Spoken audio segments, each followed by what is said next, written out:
Ahoy, hoy, everyone. Welcome to another episode of the O Show. I'm O, and I'm here for your amusement.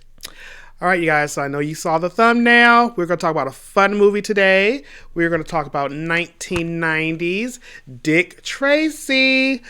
Ooh, Dick Tracy. Yes, you guys. So I was obsessed with this movie. And I kind of still am. Like, I rewatched it recently. And I was like, man, this movie is still fun to watch. So, Dick Tracy's 1990.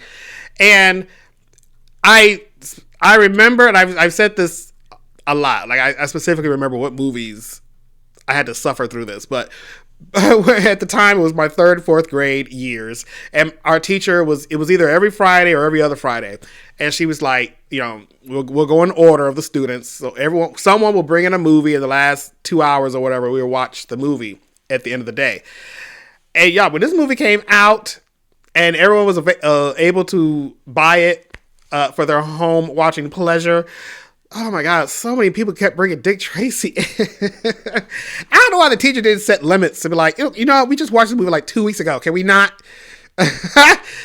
But you know what? I don't even think I had to rent the movie because we watched it so many damn times in school.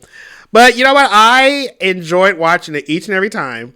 It was just a fun movie to watch. Like, visually, I was just like, oh my God, how'd they do that? How'd they do that? Now I'm older, I kind of get how they do stuff like that. But when you see these people's costumes, their faces, and that was a big thing about this movie since it is based off of a comic book from, what is it, the 50s, 60s? I don't remember what year Dick Tracy came out.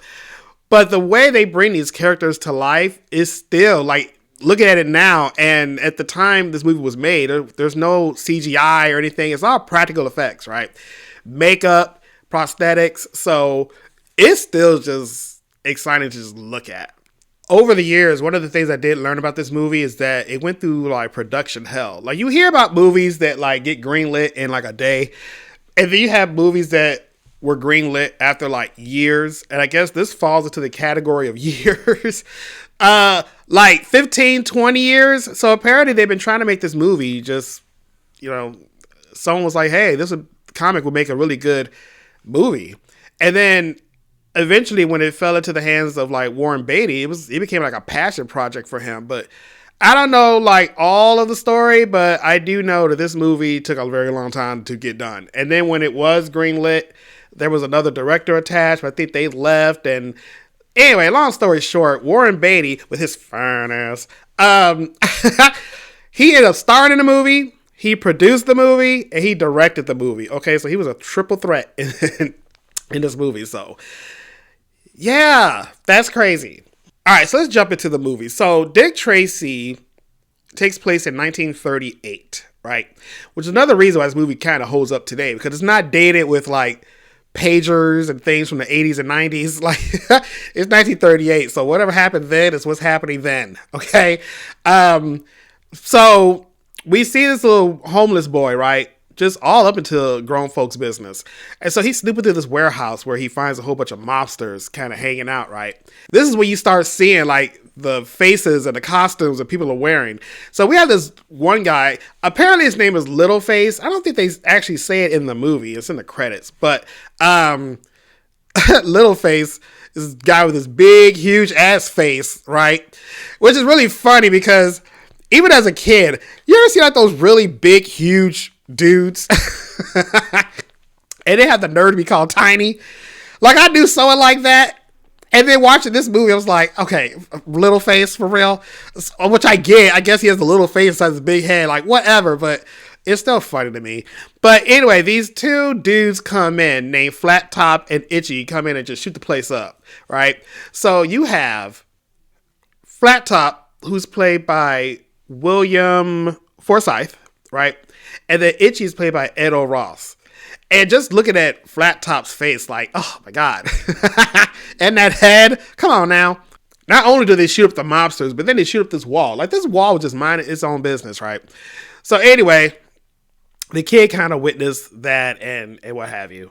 We then move across town and we focus on this club called the Club Ritz that is owned by a man named Lips. And you can see why his name is Lips. And he's portrayed by the great Paul Sorvino. right? And they were also introduced to Breathless Mahoney, who is played by the one and only Madonna. Okay, okay, you guys, let me just get this out the way. Madonna is a really bad actress. Okay, there, I said it. I said it. Come at me. Okay. I guess I never really noticed this back then. Because at the time I was obsessed with Madonna. Still am. I mean, Mariah Carey has, went above and beyond over her in my mind. But yes. Watching her back then, she was, and watch her now, she's still the perfect role for this, or a person to do this role, right? So I guess what's her name?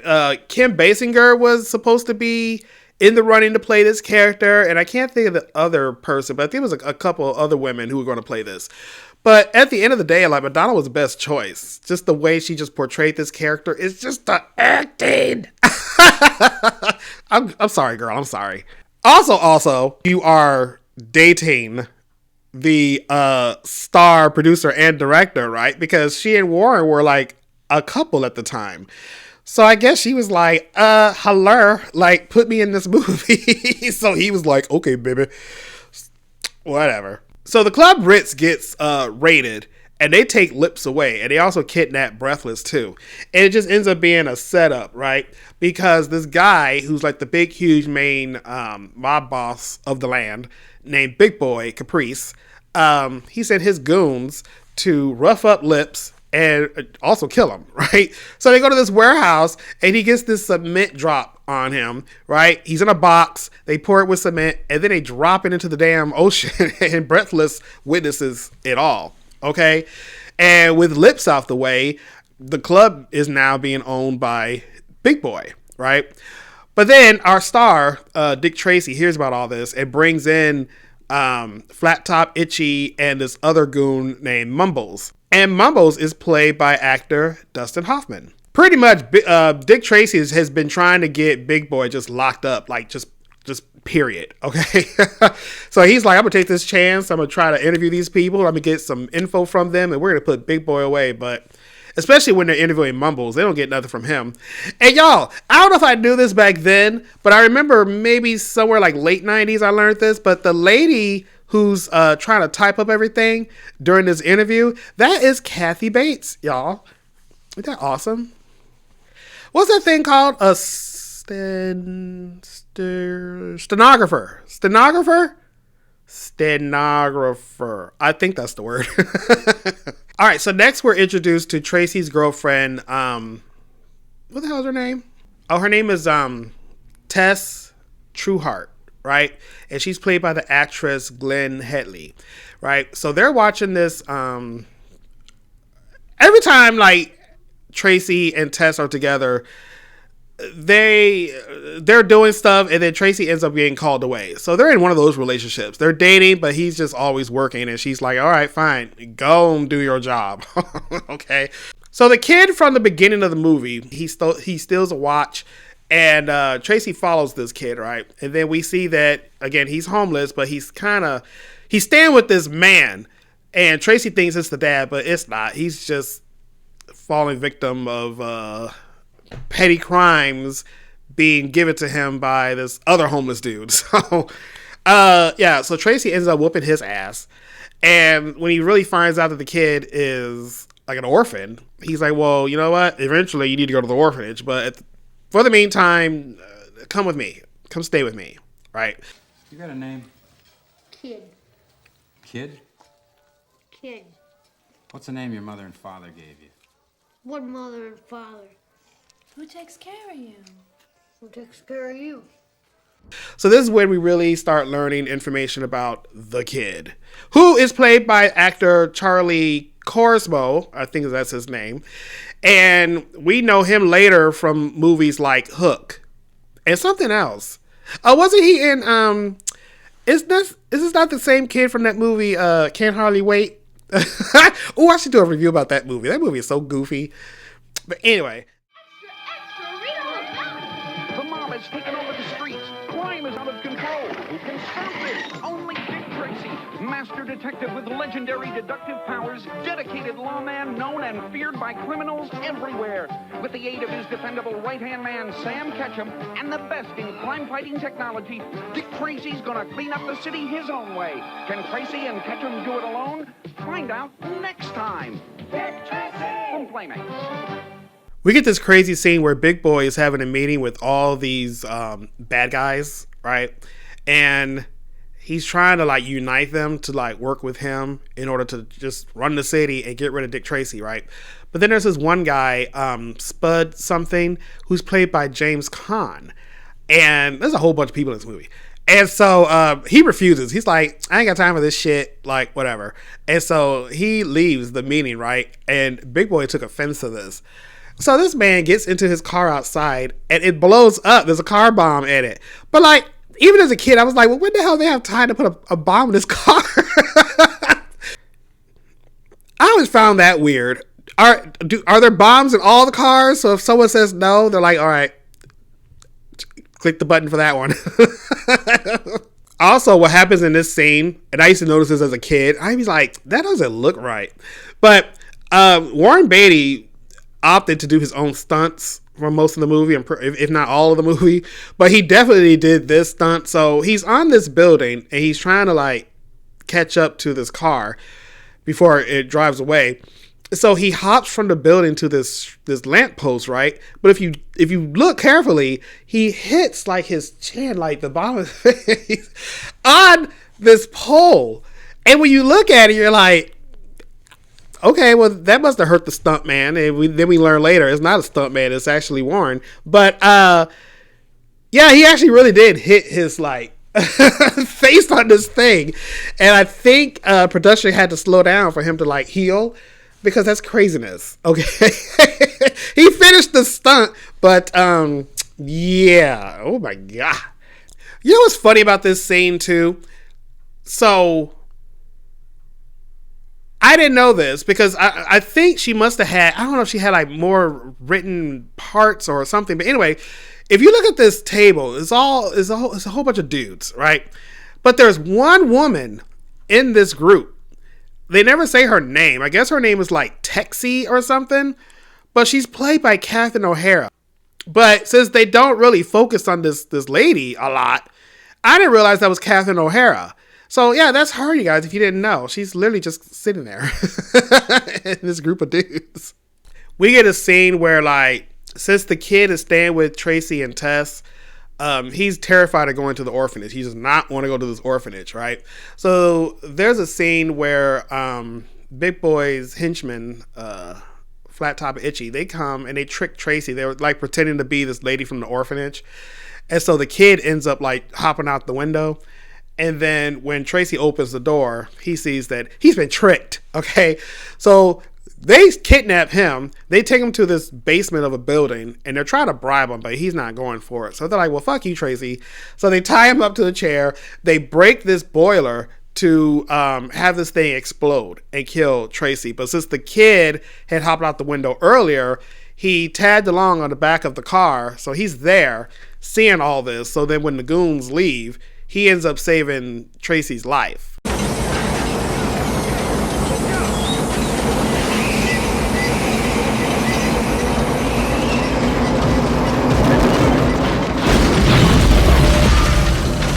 Since he saved the day, he's given this certificate and he's like deemed a hero. Yeah, fun stuff. Oh my gosh. Okay, so there's this district attorney, right? His name is Fletcher. And every time Dick Tracy is trying to get Big Boy put away, it just seems like this dude just is, he's like, oh, well, can't do it because of this. Oh, can't do it because of that, right? And Tracy's like, what the fuck? Like, I just want to put this guy behind bars. But and Fletcher is also portrayed by the great 100 years old Dick Van Dyke. Okay, this man is 100 years old right now. God bless him. So Dick Van Dyke, he's corrupt, you guys. We start learning that he is actually working for Big Boy. Oh my God, the city's a mess. And then on top of all that, you got damn Breathless Mahoney, who Tracy is trying to get her to confess to this thing, and she's not having it. However, at the same time, she's doing everything in her powers to seduce Dick Tracy, and it's just not working. He's not having it. And there's another reason why I was always surprised that we would watch this as 3rd and 4th graders. I mean, it only happens once, but there's a part where like Madonna shows her boobs, right? She's wearing this see-through like lingerie gown thing, this outfit, okay? And she kind of comes out and her boobs are showing. And now, you know, when you're like 3rd, 4th grade boys, all the boys are like,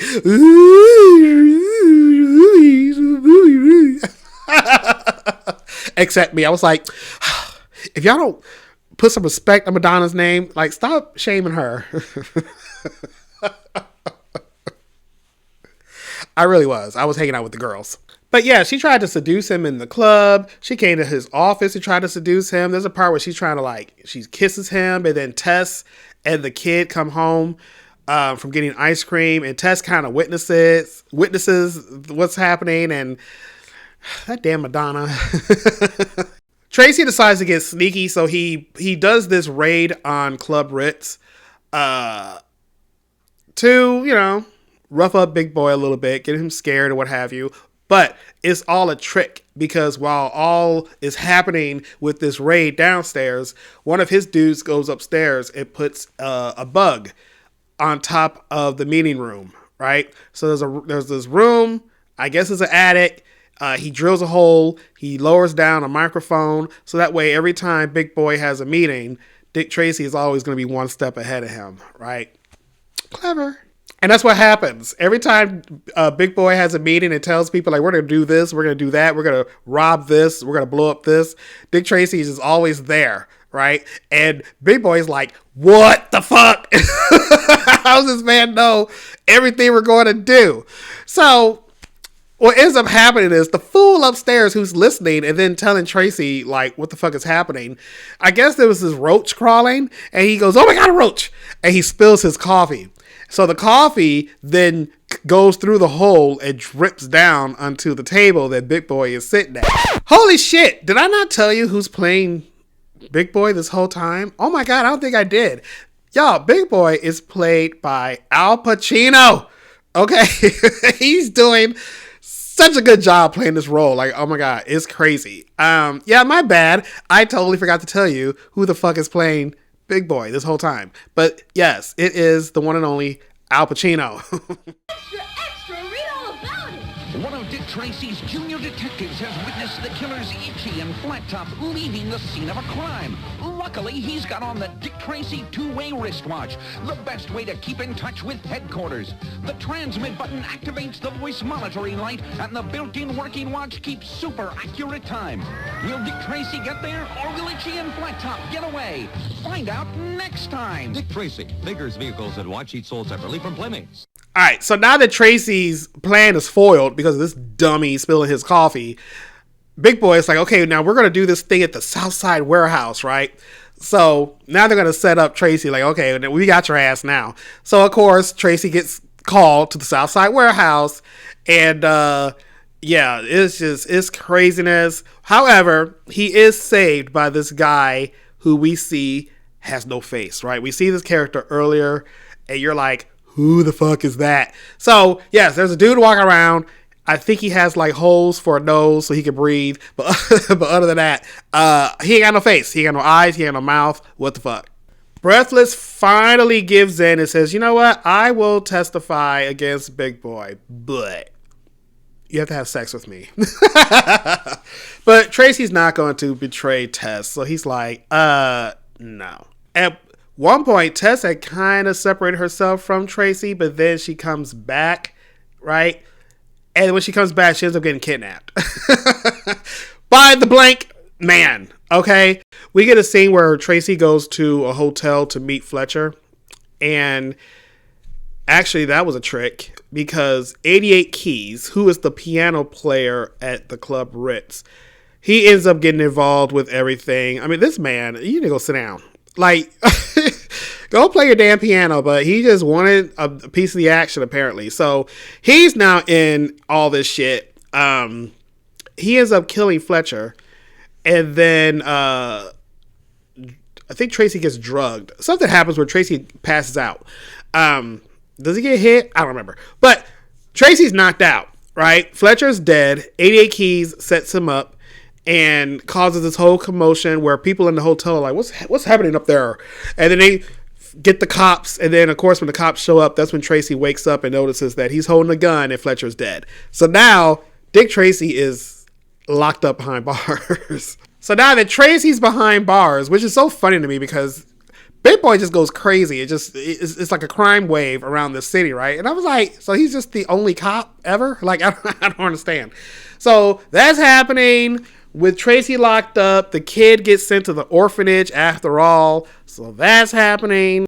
But then we get a really cute scene because the kid who was just named as a kid gets the opportunity to actually name himself.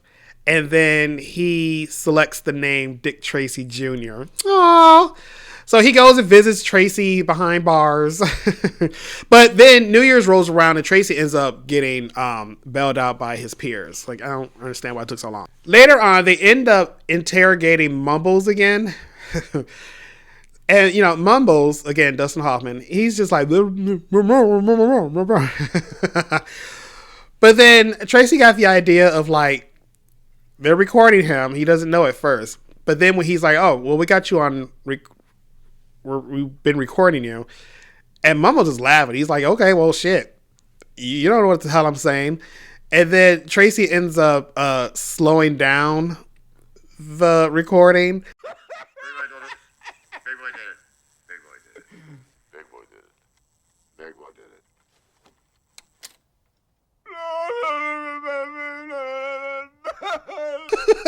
And then Mumbles starts crying. And he's like, God damn, you got me. And Mumbles ends up just, he doesn't give a fuck no more. He starts speaking like perfect English to Dick Tracy. So it's so funny. 88 Keys, the piano man, set you up. Big Boy paid him to get you out of the way. So now that Tracy has the confession from Mumbles, he goes back to Club Ritz because he's like, we got his ass now, right? However, since Tess got kidnapped, she is now, like, she's captive in this weird room, like, on one of the top floors. So when Tracy's trying to break in, he sees it, and now it was the blank man setting up Big Boy to make Tracy think that Big Boy kidnapped Tess. Right? Follow along. There's a lot happening. So then we get this whole, like, shootout with a whole bunch of Big Boy's guys getting shot. And he ends up escaping with Tess. And it's so funny. Big Boy just let his dudes just die. And he's like, okay, well, since they went that way, we're going to go this way. He's like, fuck them dudes. So he takes Tess and they drive to this drawbridge. And then he ends up, like, tying her up there, right? So Tess is attached to gears. Tracy comes in to try to save her. Big Boy's trying to kill Tracy. But then you got the Blank who comes in, who tries to save the day. Now, the Blank is like, look, Tracy, if we get rid of Big Boy, both of us can run this city. Tracy wasn't having it. But anyway, Big Boy ends up shooting the Blank. And then Tracy goes over and pulls a Scooby-Doo. And we learned that the Blank this whole time was Breathless Mahoney. I remember as a kid, I was like, no. Okay. I had to grab my pearls.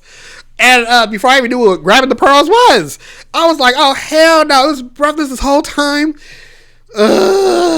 Tracy does end up killing Big Boy. And Big Boy falls to his death. So, you know, the day is saved. No more Big Boy. Yeah, pretty much after that, he's going to propose to Tess. But, of course, he gets a call. And he's just like, look, I fucking love you. Like, I was going to give you this, but I got to go to work. So anyway, it's cute that, you know, she's like, whatever, this man is not going to change, but at least in the end, it's a happy ending. So yeah, you guys, that's Dick Tracy. There's a lot going on, but when you watch it, it's so good. It's such a good movie. Like I said, the movie is it's so beautiful. Like the costumes, the scenery, the little city thing they built, the buildings, the cars. I love how when you get those old school movies and they have all those cars, like in a warehouse, and they bring them out. Like it all works. Okay, it's just a really fun ride. And like I said, like I watched it recently, and I was just like, this still looks just fucking beautiful. I still have my soundtrack to the movie from Madonna. This is her I Am Breathless album. And I was obsessed with these songs. Like the song that she's singing, more, when she's at Club Ritz for that New Year's party. Y'all, I'm not even lying. I had that whole shit memorized. Okay, I must have probably rented the movie once or twice. Or was it on TV? No, I think I might have rented it. Because when I get my hands on things and there is a dance scene, I cannot tell you how many dance sequences I learned as a little kid. Because for a long time I was the only child, so I was the only one like around. So I would get left at home a lot. I'll tell that story later. So I just had all this time to just do shit when there was no adult supervision around me. So everything Madonna was doing in this movie, I admit I did. So that whole like more scene that she's doing with the girls, choreography, I had down, right? But like Sooner or Later, Hanky Panky, Cry Baby, I love these songs. It's so nostalgic. Now, one thing I just did not get, right, was the fact that Madonna put the song Vogue at the end of this album. And as an adult, now it makes sense. But as a kid, I used to be like, why the hell is this song on here? Like, Vogue is not in the movie. As far as I know, it's not in the movie. But I figure, you know, she's trying to promote this album. Let's get this out. But you know what? I got this hit song. Because Vogue, I still fucking jam to Vogue to this day. So I get it, because if you wanted your hands on that song, you would have had to pick up the album. So I guess that was a really smart marketing move on it. But yeah, you put me back in business. I love these songs. So anyway, y'all, that was the movie Dick Tracy. What else can I say about it? I guess nothing. I think I said it all. Let me know in the comments below. Have you seen Dick Tracy? Do you remember watching it as a kid? Like, this movie was big. So I think if I had to rate Dick Tracy, I'm going to give this movie, you know what? I'm going to give it 4. I like this movie. It's still fucking good. I don't know how many times I can say that. I remember, like, oh my gosh, the commercials for the toys. There was so many commercials. There was so many toys. And I remember I don't think I ever had a Dick Tracy toy. I always saw them on the shelves, but I think I kept opting to buy something else. And I kept telling myself, like, you know what, next time I'm going to buy that action figure. And I just never did. So I think I missed out on the Dick Tracy toy. I don't remember owning anything. But I constantly remember seeing them on toy shelves. So... all right, I'm giving the movie 4 shots, so I'm going to take the 1. So, cheers.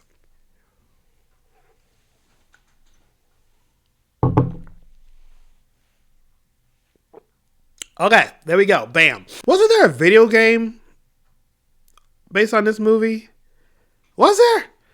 Why do I remember there being a video game? But then, did I play it? I don't remember if I did or not.